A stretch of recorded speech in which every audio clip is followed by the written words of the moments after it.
எல்லாருக்கும் welcome. LNB ரெனபிள் சார்பாக வணக்கங்கள். இன்றைக்கி நம்ம ஃபயர் அலார்ம் சிஸ்டத்தோட சில பேசிக்ஸை பற்றி பார்க்க போகிறோம். ஸோ இதுக்கு முன்னாடி பார்த்திங்கன்னா இதுக்கு முன்னாடி நம்ம போட்டிருந்த வீடியோஸில் பார்த்திங்கன்னா ஃபயர் அலார்ம் சிஸ்டம்னா என்ன, அது எங்கே யூஸ் ஆகுது, அது பார்க்குறதுக்கு எப்படி இருக்கும், அதில் இருக்கக்கூடிய டிஃப்ரெண்ட் டிசைன் ஸ்டேஜஸ் என்னென்ன அப்படிங்கிறத பார்த்தோம். டீட்டெயில்டாக டிசைன் ஸ்டேஜுக்கு 1 பற்றி ஒரு தனி வீடியோ, 2 பற்றின ஒரு வீடியோ, 3 பற்றின ஒரு வீடியோ, 4 பற்றின வீடியோ, டிசைன் ஸ்டேஜ் 5 பற்றின ஒரு வீடியோ நம்ம கொடுத்துருக்கோம். இன்றைக்கி நம்ம டிசைன் ஸ்டேஜ் 6 பற்றி டீட்டெயிலாக பார்க்க போகிறோம். டிசைன் ஸ்டேஜ் 6ங்கிறது பார்த்திங்கன்னா இப்போ வந்து நம்ம வந்து எப்படி டிடெக்ட் பண்ணணும்னு கண்டுபிடிச்சிட்டோம், சரிங்களா? அந்த டிடெக்ட் பண்ணுறதுக்கு என்ன மாதிரி சென்சாரை சூஸ் பண்ணுங்கிறத பற்றி பார்த்தோம்.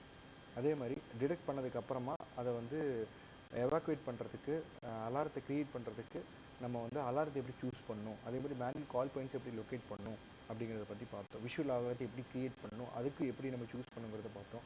இப்போ இது எல்லாத்தையும் கண்ட்ரோல் பண்ணுறதுக்கு சில எக்யூப்மெண்ட்ஸ் வேணும். கண்ட்ரோல் பேனல்ஸ், கண்ட்ரோலர்ஸ் அப்படின்னு சொல்லக்கூடிய கண்ட்ரோலர்ஸும் அதுக்கான பவர் சப்ளைஸை பற்றி நம்ம டீட்டெயில்டாக பார்க்கலாம். ஸோ நம்ம எந்த ஒரு கண்ட்ரோல் பேனல் இதுக்காக நம்ம சூஸ் பண்ணாலும் சரி, அது வந்து EN542 அப்படிங்கிற ஸ்டாண்டர்டை கம்ப்ளை ஆகிருக்கணும்.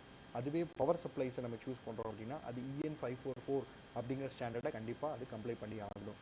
இன்னும் சில இடங்களில் பார்த்தீங்கன்னா பேட்டரி பேக்கப் வந்து கேட்குறாங்க. அதுவும் பார்த்திங்கன்னா 24 hours பேட்டரி பேக்கப்பை ஃபயர் அலார்ம் சிஸ்டத்துக்கு கேட்குறாங்க. ஸோ நம்ம ஒரு பேட்டரி சூஸ் பண்ணணும் அப்படின்னா இது எப்படி சூஸ் பண்ணலாம் அப்படின்னு பார்த்தீங்கன்னா, அது 24 hours பேக்கப் கொடுக்கணும் அப்படின்னா பேட்டரி லோடு கால்குலேஷன் பண்ணிவிட்டு நம்ம வந்து அதுக்கான பேட்டரியை நம்ம வந்து சூஸ் பண்ணி டிசைன் பண்ணி ப்ரொவைட் பண்ணலாம். ஸோ கண்ட்ரோல் பேனல் எங்கெல்லாம் லொக்கேட் பண்ணலாம், கண்ட்ரோல் பேனலில் வைக்கணும் அப்படின்னு நம்ம இடத்த பிளான் பண்ணுறதுக்கு முன்னாடி இந்த விஷயங்கள்லாம் நம்ம மைண்டில் வரும். என்னென்ன அப்படின்னு பார்த்தீங்கன்னா, எங்கே வந்து ஃபயர் ஏற்படக்கூடிய வாய்ப்புகள் ரொம்ப கம்மியோ அந்த இடங்கள்லாம் வந்து இந்த கண்ட்ரோல் பேனல் இன்ஸ்டால் பண்ணும். அதே மாதிரி மோஸ்ட் ப்ராப்ளி ஒரு மல்டி ஸ்டோரேஜ் பில்டிங்காக இருந்ததுன்னா அது இமீடியட்டாக கிரவுண்ட் ஃப்ளோரில் கொடுத்தோம் அப்படின்னா ஃபயர் ஃபைட்டர்ஸ் வந்து அக்சஸ் பண்ணுறதுக்கு ரொம்ப ஈஸியாக இருக்கும்.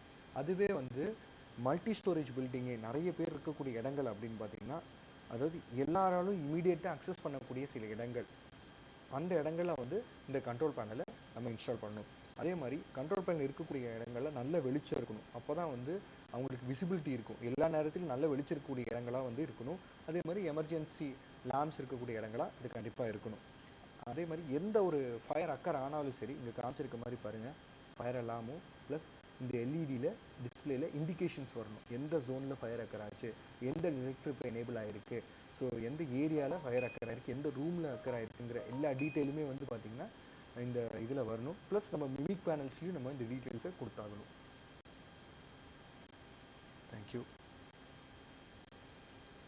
நீங்கள் இன்னும் இதை பற்றி நிறைய தெரிஞ்சுக்கணும், லேர்ன் பண்ணணும், அதே மாதிரி ப்ராஜெக்ட்ஸ் பண்ணணும் அப்படின்னா நீங்கள் எங்களை காண்டாக்ட் பண்ணால் எங்களோட காண்டாக்ட் டீட்டெயில்ஸ் கொடுத்துருக்கோம்.